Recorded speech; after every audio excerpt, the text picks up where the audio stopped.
What's up? I think the universe is conspiring against me because again I had issues. It was traffic, y'all. Oh my gosh, it was traffic. And you know how you look at the GPS and you try to get an alternate route to the traffic? I get the alternate route to the traffic, and now we sitting there, sitting still. So that's why I moved it to 7:45. So thank y'all for your patience. I was like, man, what is going on? What's going on? What's going on? How are y'all doing today? What's the move? Happy Friday Eve. Today has been a busy week for me. I don't know about anybody else, but for me, today has been a busy week. I have been to a lot of things. I've been out and about all week after work, just all the things, y'all, all the things. Come in, if you check in and you're watching this on the replay, let me know where you are checking in from. I am going to get started shortly. I'm glad that I did make it on here. Today is going to be short and sweet. It's going to be short and sweet. Trying to get better at coming on here and sharing and being available to answer questions. And so we getting our groove, we building our system, we seeing what it looks like, all the things. So we here. We here. We here. We here. We here. We here. Ah, man. What else? I think that honestly, this year has gone by fast, but it's been a uber productive year. I feel like this year has been a year of kind of clarity for me. And to be honest, I'm excited. I'm excited. I'm excited. I think that it's going to turn out to be great. But we're going to go ahead and get it started. Like I said, we keeping it short and sweet. So today's topic is stop speaking for exposure and how to actually get paid for your expertise. Now, if you're somebody who's looking to become a speaker, oh, hey. If you're somebody who's looking to become a speaker and you're trying to like figure out what your rate should be, how your rate should look, and things like that, a lot of times it can be hard because starting out, your first mind is to be like, well, I need to get out there and I need to practice. I need to do this just so I can get used to it. The next thing is your confidence level. I know every time I come on here, I'm always talking about confidence, but you would be surprised to find out how much your confidence plays a role into everything you do. The way you feel about yourself will play into everything you do, how you show up for your business, how you dress, what you spend money on. So when you don't feel super confident about your business, that's when imposter syndrome kicks in and you're like, well, why would they pay me? So a lot of people who will want you to come in and speak for them, they'll offer you, oh, well, you get exposure to our clientele. And I'm always going to tell you, I'm not here to say, no, don't speak for free or don't never speak for free. That's not what I'm here to say. I just want to encourage you to be a little bit more strategic about when you make a decision to speak for free, why you would speak for free. Speaking for free should be a strategic move for you. Yes, exposure is good, but having pictures and videos of you speaking sounds a little bit sexier. I'm just saying, if you're building your speaking career, you need to have footage of you speaking. You need to have B-roll and sound clips of you speaking. So if you're going to speak for free, can they at least offer you video pictures? Well, do they allow you to bring in somebody to take videos and pictures, or you can ask a friend to come take videos and pictures? So it builds out a barter system, but I don't want to get too far ahead. Let's get into the topics. I wrote a few notes just to kind of keep myself in order today, and I don't want to go too far off. So the first thing we're going to talk about is the truth about exposure. Exposure is not the problem. It's not necessarily the issue that they're offering you exposure, because yes, you want exposure. You need brand awareness. You need to get more people to know that your brand exists. You can't be a secret agent and expect people to know and to come and shop with you. You could have the best product in the world. But if nobody knows that it exists, how will they come to you to get it? And so that's why you do things like you go live, you go out and speak, and you do things like that. So I'm never saying that exposure itself alone is the problem. The lack of strategy is.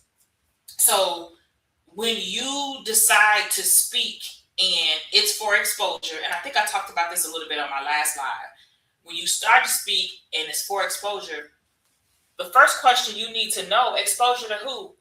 Who's going to be in the room?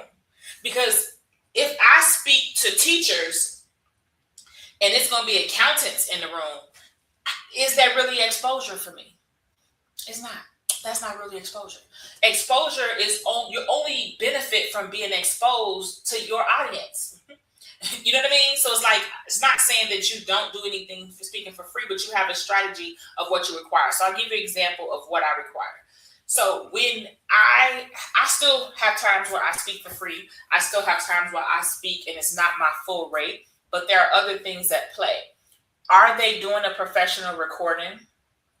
That's one of the questions I ask, because if they have a professional photographer or a professional videographer who's recording the event and I can get a copy of my thing, or I can get B-roll of me speaking, that's something I would accept in exchange for speaking, because how much am I going to have to pay to get a professional videographer or photographer to come watch me speak? You see what I'm saying? So that's one thing.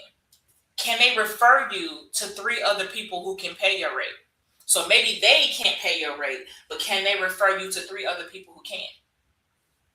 Because, so that's another thing, because maybe at this point, right now, especially with some places, the funding landscape is looking interesting. You always want to have the budget conversation. And I say have the conversation sooner rather than later. Don't wait and have multiple conversations and you never discuss the budget. If you really want to be honest, you should have an inquiry form. So when someone is looking to talk to you about speaking, they can fill that form out and you have, what is your budget? And if they say they don't have a budget, I also have a question on mine that asks them, what is your budget for other events like this one? Because sometimes maybe this might be a new event that they're doing. So maybe they don't have a budget specifically for this event, but maybe you've done other events. So what is your budget for external resources, for bringing in external resources? Because that's a question you want to know. If they don't have a budget, then you know already, okay, I need to go look up and see how they're funded. Are they privately funded? Like, is it a possibility that they have money that they're not just giving me no money? And they're not offering me any money? Because you want to look into that and see before you negotiate. You build up your negotiation before you meet with them. That's why it's important to ask that question. Another thing I'm going to look at is testimonial. Will they give you a video testimonial? Will they go on LinkedIn and give you a recommendation on LinkedIn? Those type of things carry weight. Those type of things are important. Can they pay for your travel if you have to travel for it? You see what I'm saying? Are you allowed to sell from the stage and make an offer from the stage? Because sometimes you speak for exposure and you don't get paid. But if you can speak and sell from the stage, then you can make that money on the back end. So one prime example of this for me is conferences. If I'm speaking at a conference that I'm not getting paid at, you best believe my goal is to sell at that conference. Sidebar, I do have like a corporate social responsibility policy. So I do have a certain level of speaking engagements I do just to support the community, and because this is something I'm passionate about doing. And that's one of the reasons I ended up starting a nonprofit myself. But aside from that, I have my set amount of free that I do. So if I'm already booked up, I don't have any more free to give because my business can't run off that. So the question becomes, how can we make this arrangement mutually beneficial where you get what you need and I get what I need, and I don't resent you later or my business? I'm just keeping it real. So those are the type of things you want to think about, building out what your strategy looks like. What do you have them being able to do? And sometimes you got to get creative.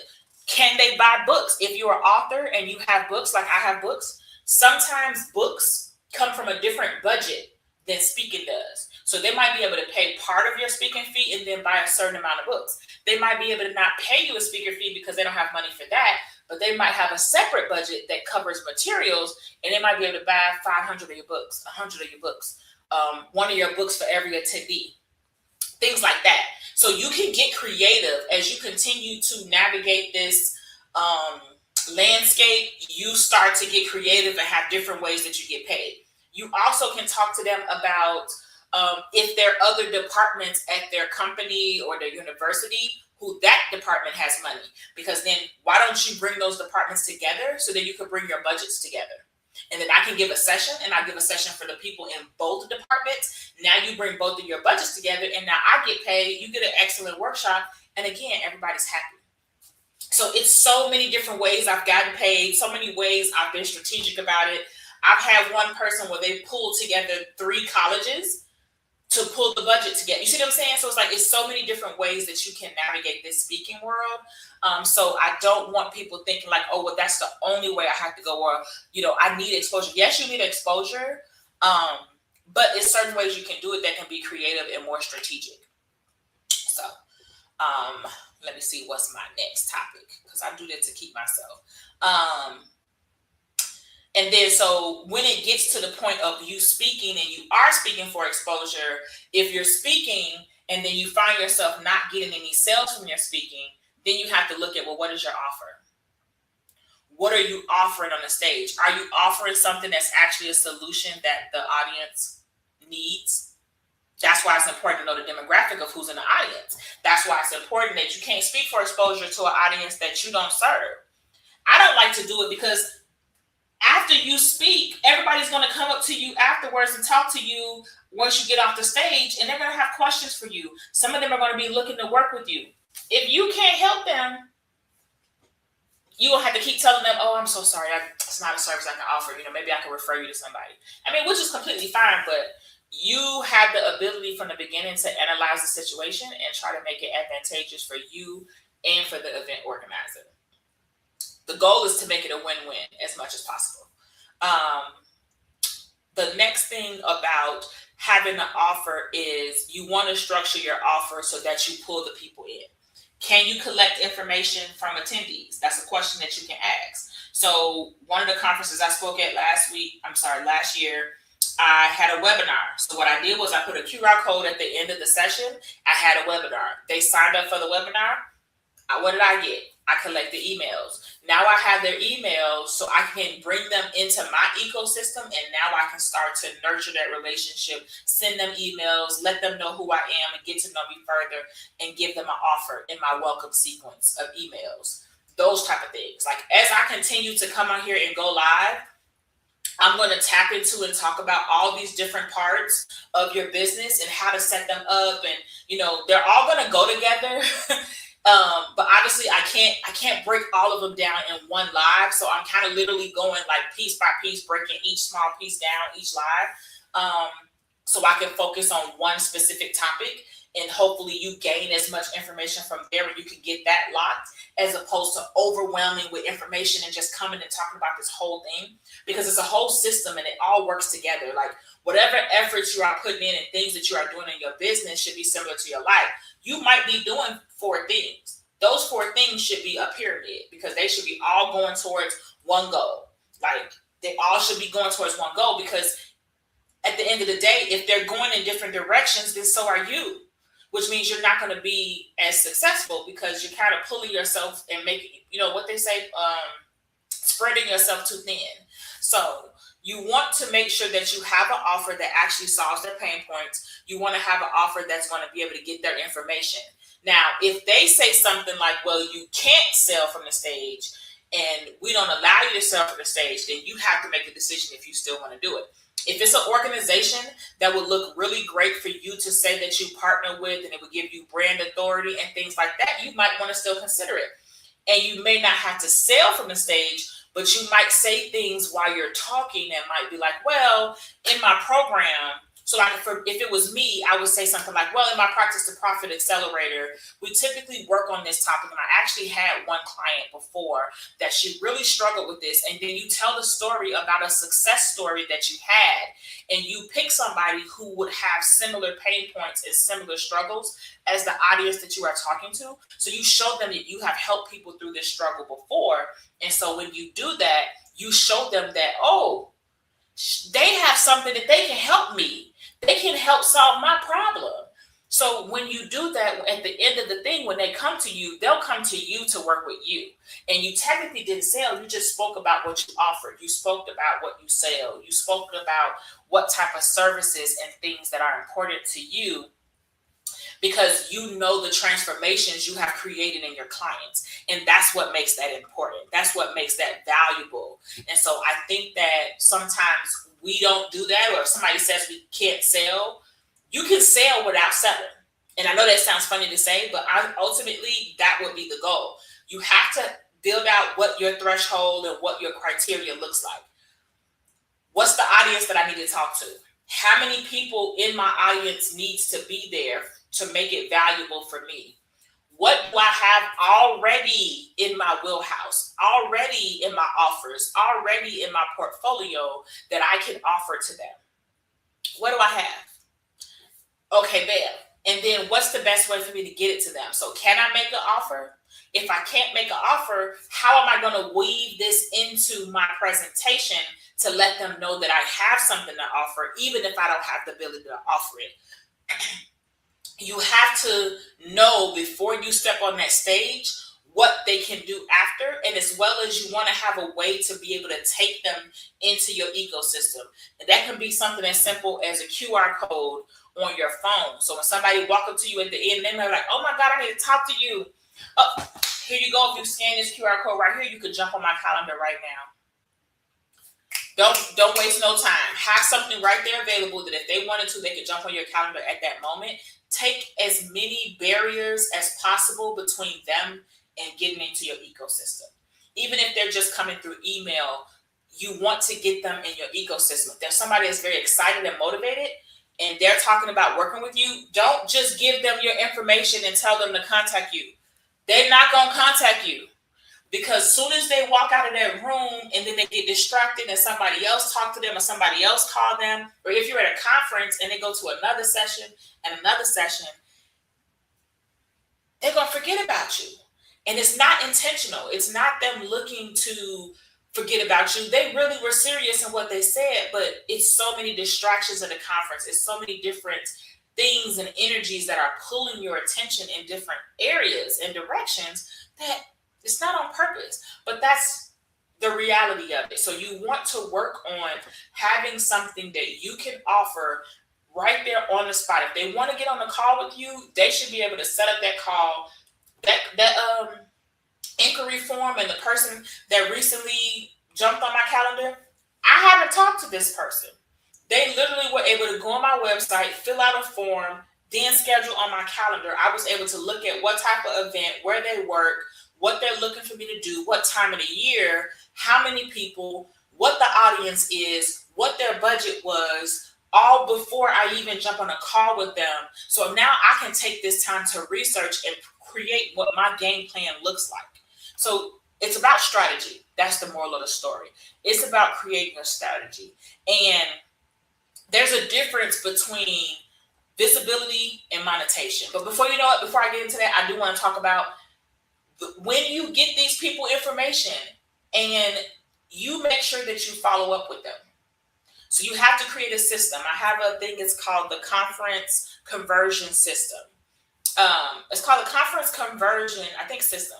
But it's basically a way for you to work on when you go to conferences, how to make the most and pick the people that you need to talk to and you need to speak with after, and having a follow-up system already set. So you know when you plan on going to a conference, you need to plan the day after or 2 days after that you know this is going to be my day to follow up with the connections I made at the conference. Don't leave the conference and jump right back into your life, because then you're going to forget and you're not going to follow up with people and you're going to miss connections that will be very viable and very important for your business. Okay. So now that I said that, there's a difference between visibility and monetization. Visibility is basically that people see you. That's brand awareness. That's people becoming aware that your brand exists. That's you getting out there and becoming known as a thought leader in your core thought principle. Okay. Monetization that I can't say today is when somebody's paying you for that thought leadership. They're paying you for your core thought principle, being the expert in that. They're paying you for your skills, your history, your years of professional development, your knowledge, the transformation and value that you bring into the room when you step on that stage. The goal will always be to bridge those two together. I'm going to say that again. The difference between visibility and monetization. Visibility is simple. They see you. That's creating brand authority, brand awareness, making them aware, creating your footprint, becoming a thought leader, an expert.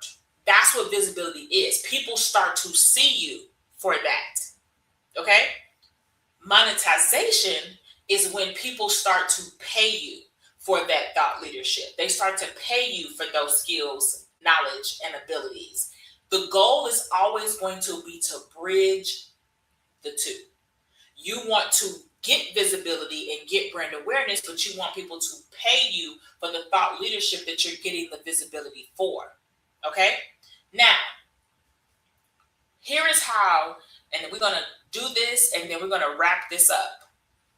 Here is one of the ways that you work on building a strategy before you walk into the room, before you step foot into that networking event, that conference. Because even if you're speaking at the conference, a lot of times you get access to the conference. Well, who all over there? Who all over there? Because if it's a lot of people who are over there, who is your target customer, that might be some exposure you can actually use. I'm just saying. So you want to identify who is it in the room. You want to identify who all over there, because you need to identify, are these your customers? Are these the people whose problem you already solved? Your goal is not to find people so you can convince them that they need your service and convince them of how good and great you are. That's not your goal.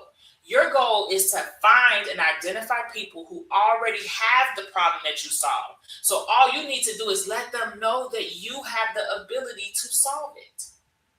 That's a completely different perspective. Okay?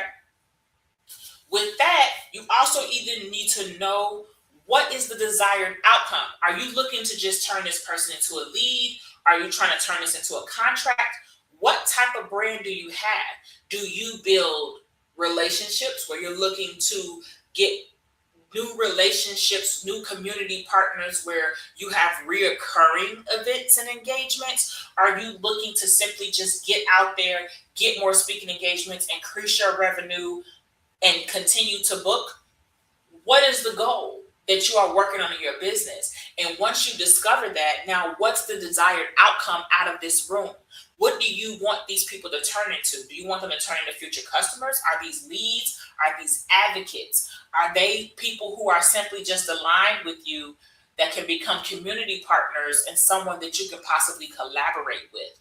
That is what you need to know before you go in the room, so you can navigate that bad boy a little bit different when you already know that. And then the next thing is going to make sure it aligns with your current offer.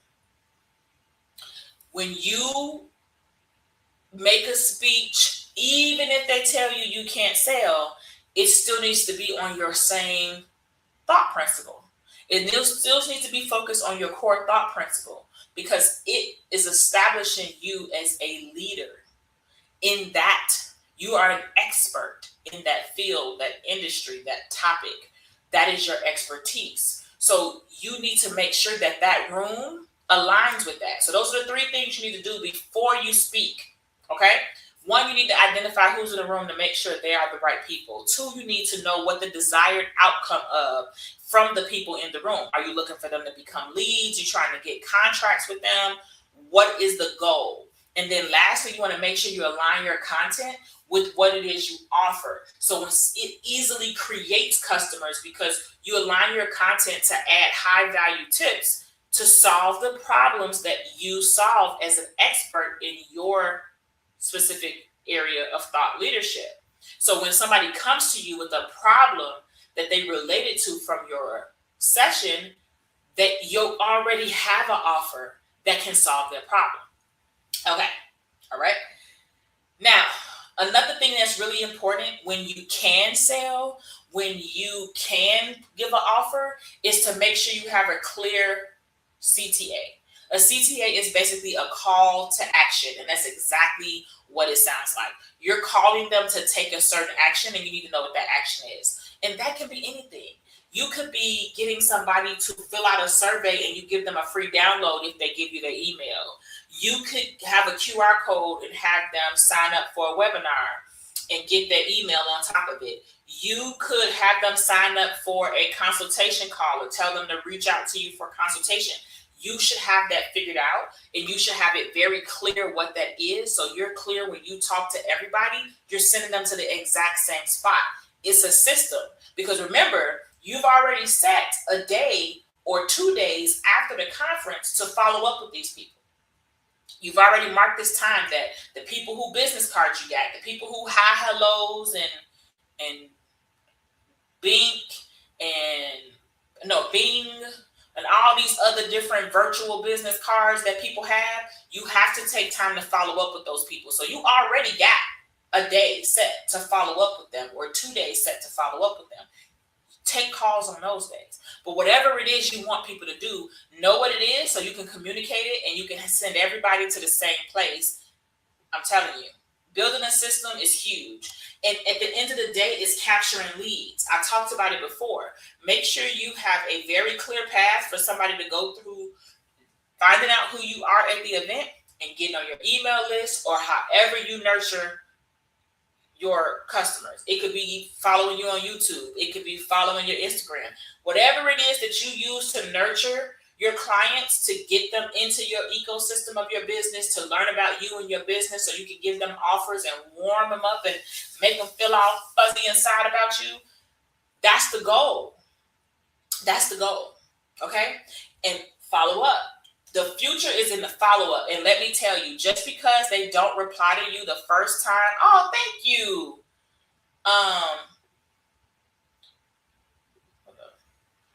I appreciate that. I'm trying to see. I guess I can't. I was trying to see if I could react to your comment. But yeah, so you want to make sure that you follow up. Sometimes you're going to follow up the first time and they're not going to respond. And that's completely okay. Follow up a second time. Give them about a week. Follow up again. Sometimes they're going to come back. Think about it. If you're looking for event organizers, decision makers, people who are running businesses, organizations, program managers, they're busy. They're busy. And sometimes that first email went into their clutter. That first mail went into their junk. So you have to follow up again. And sometimes they'll come back and thank you for following up and bringing it back to their attention, because they really was freaking busy.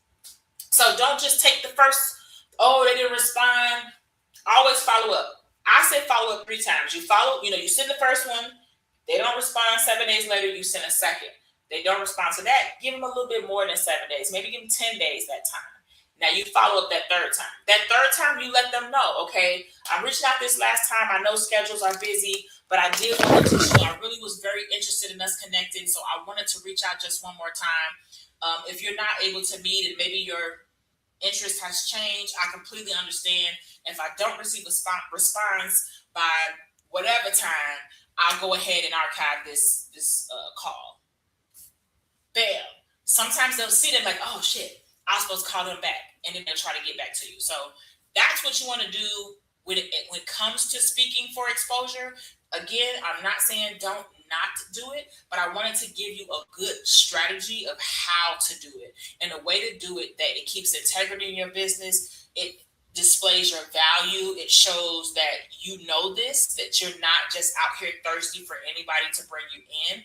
And it also will help you grow your business, because you'll get valuable assets. It'll help you bring people into your ecosystem, and it'll help you grow email lists and just have more leads in general at the end of the day. So it seems more beneficial, and it prevents you from getting burned out from doing all these things for exposure, using all your time and being booked, busy, and broke. So y'all have a wonderful Friday Eve. Your girl is tired. I've had a very long, busy day. Been up since 4:30 and got stuck in traffic. I mean, this is Atlanta. That's just kind of what we do in Atlanta. Lisa, I appreciate you showing up, liking and sharing. I truly do. Trying to get more consistent. Honestly, baby, I'm trying to get like you. You are very consistent and you're on it, and you're definitely truly an inspiration. So I'm trying to get on it and be consistent. Well, be more consistent. with my YouTube. So I'll be going live every other week. We starting off slow. But okay, you all have a great one. Thanks for tuning in. And don't forget, it's time to stop practicing and start profiting. Okay? Oh, I do want to know, do you have any questions or anything you want to ask? Because if you have questions, I can answer your question before I jump off.